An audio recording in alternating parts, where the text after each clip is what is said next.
फूलपुर जाकर चुनाव लड़ना या प्रयागराज जाकर चुनाव लड़ना मौत के खेल जैसा होगा। ममता बनर्जी हो, केजरीवाल हो, नीतीश कुमार हो, सभी जो कांग्रेस को ढकिया रहे थे अब उसके पीछे चलने के लिए धीरे धीरे तैयार हो रहे हैं।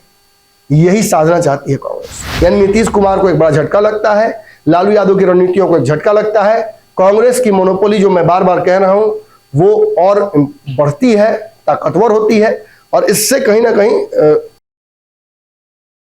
नमस्कार, भारत लाइव देख रहे हैं आप।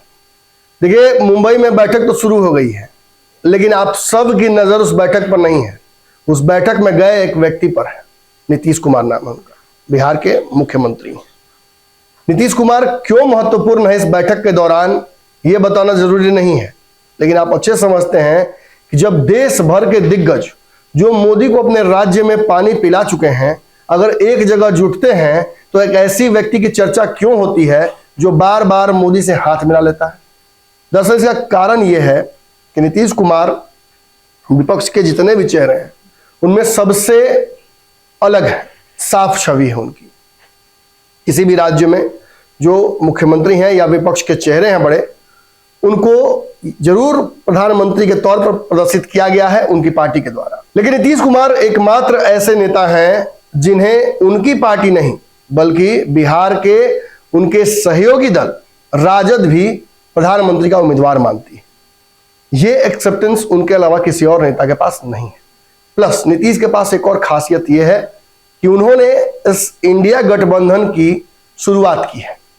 उन्होंने जिस तरीके से बिहार में भाजपा को सत्ता से बेदखल किया और राजद के साथ मिलकर एक ऐसे महागठबंधन का निर्माण किया जिसी के आधार पर देश भर में इंडिया का निर्माण हो रहा है। नीतीश महत्वाकांक्षी हैं, नीतीश अविश्वसनीय है, लेकिन नीतीश जो लोहा लेकर पहुंचते हैं उसकी ताकत बाकी किसी और दल से और किसी नेता से ज्यादा है। यही टेंसाइल स्ट्रेंथ नीतीश कुमार का उन्हें बाकी नेताओं से अलग करता है। मोदी को चुनौती देने को लेकर जो बिगुल उन्हें फूका है, इससे निश्चित तौर पर कांग्रेस, ममता बनर्जी या केजरीवाल, इन सब से ज्यादा भाजपा को चिंता होती है।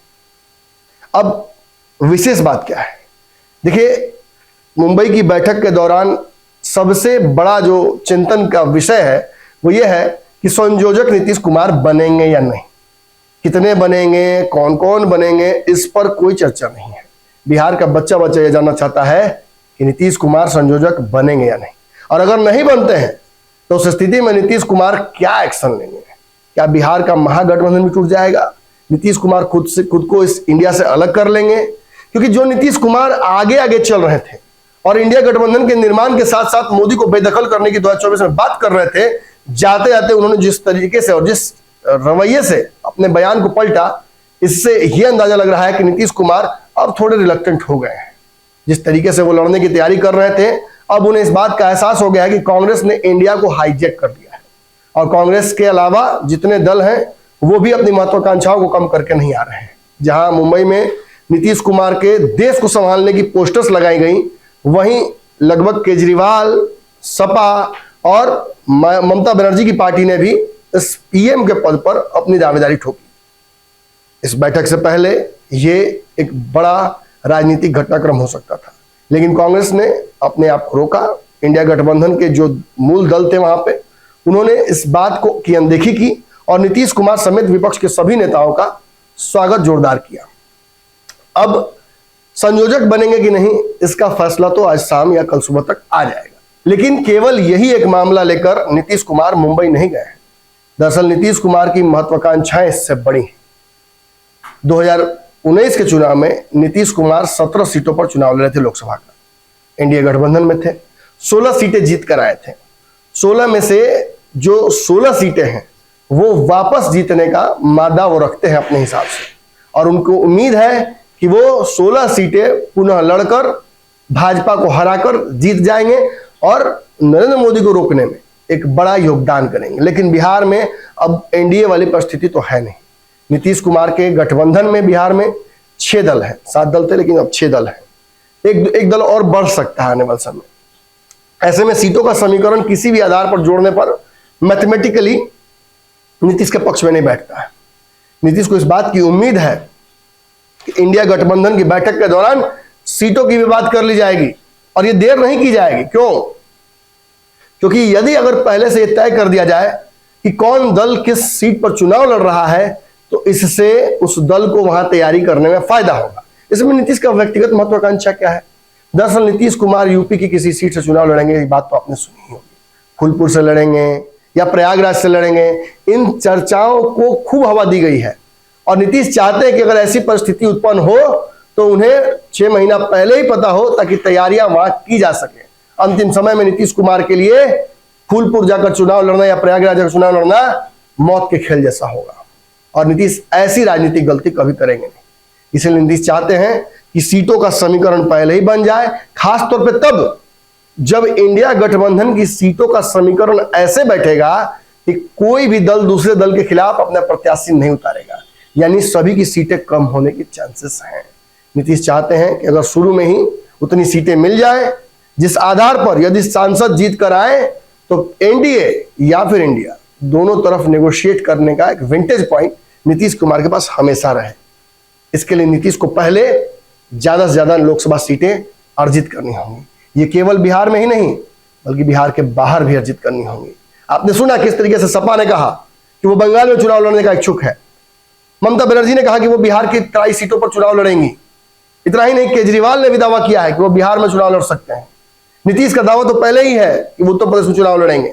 ऐसे में ये सारा समीकरण बनाकर उसे फाइनल करने का एक जिद लेकर नीतीश कुमार मुंबई गए हैं। संयोजक बनेंगे कि नहीं बनेंगे, ये एक बड़ा सवाल है। सीटों का समीकरण सुलझेगा कि नहीं सुलझेगा, ये बड़ा सवाल है। लेकिन नीतीश कुमार की इस महत्वाकांक्षा पर पानी जरूर फिर गया है। जो खबरें हमें प्राप्त हो रही हैं मुंबई से, उस आधार पर कांग्रेस ने साफ तौर पर मना कर दिया है सीटों के किसी भी समीकरण पर फिलहाल बात करने से।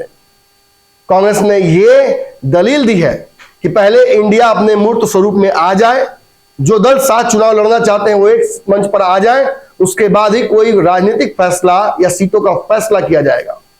सब कुछ किया जाएगा लेकिन वक्त रहते वक्त के साथ। नीतीश कुमार की दोनों शर्तें जो लेकर वो गए हैं, दोनों शर्तों पर फिलहाल ग्रहण लग जाता है। लेकिन कांग्रेस ने दलील क्या दी, किस आधार पर यह कहा कि हम सीटों का समझौता इस वक्त नहीं करेंगे? नीतीश की नाराजगी से, नीतीश को नाराज होने का कारण क्यों कांग्रेस उठाना चाहेगी? दरअसल इसका कारण है और दलील भी बहुत अच्छी कांग्रेस ने दी है। कांग्रेस ने कहा है कि 5 राज्यों में चुनाव होने हैं। 5 राज्यों के चुनाव ये तय करेंगे कि नरेंद्र मोदी और इंडिया किस जगह फिलहाल खड़ा है, लड़ाई कितने दूर की है। देखिए, जो 5 राज्यों के चुनाव है उन राज्यों का नाम मैं आपको बता देता हूं तेजी से। जिन राज्यों में चुनाव है उन राज्यों का नाम है मध्य प्रदेश, राजस्थान, छत्तीसगढ़, तेलंगाना और मिजोरम। इसमें से ज्यादातर राज्यों में लड़ाई सीधे एनडीए और कांग्रेस के बीच में है। कांग्रेस जानती है कि जिस तरीके से कर्नाटक चुनाव में जीतकर उसका हिम्मत बढ़ा, जिसका प्रभाव बढ़ा, राहुल गांधी की वापसी से भी फिर प्रभाव बढ़ा, और अब ममता बनर्जी हो, केजरीवाल हो, नीतीश कुमार हो, सभी जो कांग्रेस को ढकिया रहे थे अब उसके पीछे चलने के लिए धीरे धीरे तैयार हो रहे हैं। यही साधना चाहती है कांग्रेस। कांग्रेस चाहती है कि इन राज्यों में बेहतर प्रदर्शन करके तब वो सीटों का बंटवारा करे, ताकि नीतीश कुमार या कोई भी क्षेत्रीय दल कांग्रेस के सामने बड़ी शर्त रख ना सके। कांग्रेस इस बात का भी रिस्क लेने को तैयार है कि अगर नीतीश साथ नहीं आते तो ना आए, सपा साथ नहीं आती है तो ना आए, ममता बनर्जी, केजरीवाल या कोई भी दल साथ नहीं आता तो ना आए। अब इंडिया गठबंधन बन चुका है और इसमें दलों की संख्या लगभग 29 के आसपास हो रही है।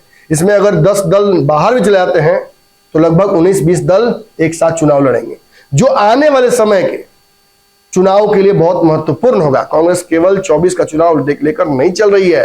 मैं बार बार आपको बोल रहा हूं, कांग्रेस जानती है कि इस बार नरेंद्र मोदी को अगर 10 सीटें कम आ जाती हैं या भाजपा अपने दम पर सरकार नहीं बना पाती है, अपने सहयोगियों पर डिपेंडेंट रहती है, तो अंतरिम सरकार कभी भी कांग्रेस उन दलों के साथ अंडरस्टैंडिंग बनाकर केंद्र में बना सकती है। कांग्रेस उस पर फोकस कर रही है। वहीं जो क्षेत्रीय दल है उनकी अपनी महत्वाकांक्षा है। उन्हें लगता है कि अगर किसी भी परिस्थिति में सरकार बने तो उसका एक बड़ा हिस्सेदारी उनके हाथ में है। नीतीश भी यही चाहते हैं, सभी दल यही चाहते हैं। इसके लिए पहले सीटों का समझौता करना होगा। लेकिन कांग्रेस, जैसा कि मैंने आपको बताया कि इन 5 राज्यों के चुनाव जो कि 2023 के अंत तक होने वाले हैं, तब तक इंतजार करेगी। यानी कहीं ना कहीं परिस्थितियां ऐसी बन रही हैं जिसकी वजह से 2023 में तो बिल्कुल ही इस इंडिया गठबंधन में कुछ भी कंक्रीट तौर पर फाइनल नहीं हो पाएगा। 24 के शुरुआत तक इंतजार करना पड़ेगा। सीटों का समझौता भी तभी फाइनल होता हुआ दिख रहा है। यानी नीतीश कुमार को एक बड़ा झटका लगता है, लालू यादव की रणनीतियों को एक झटका लगता है, कांग्रेस की मोनोपोली जो मैं बार बार कह रहा हूं वो और बढ़ती है, ताकतवर होती है, और इससे कहीं ना कहीं जो कांग्रेस पार्टी है उसको सीधा फायदा होता नजर आ रहा है। अगली खबर में जल्दी ही मुलाकात करते हैं। अगर ये वीडियो पसंद आई और वह बिहार के राजनीति और बिहारियत से सरोकार रखेनी तो सब्सक्राइब बटन दबा के चैनल के सब्सक्राइब कर ली। ओजे एगो घंटी बा, ओकरा बटन दबा देला से कुल सटीक और मारक खबर रुआ मुफ्त में मिल जाई। अगर रुआ पत्रकारिता के हमनी के नया प्रयोग में सहयोग कर चाहतानी तो ज्वाइन बटन दबा दी। पेटीएम नंबर नोट कर ली 9386816700। धन्यवाद।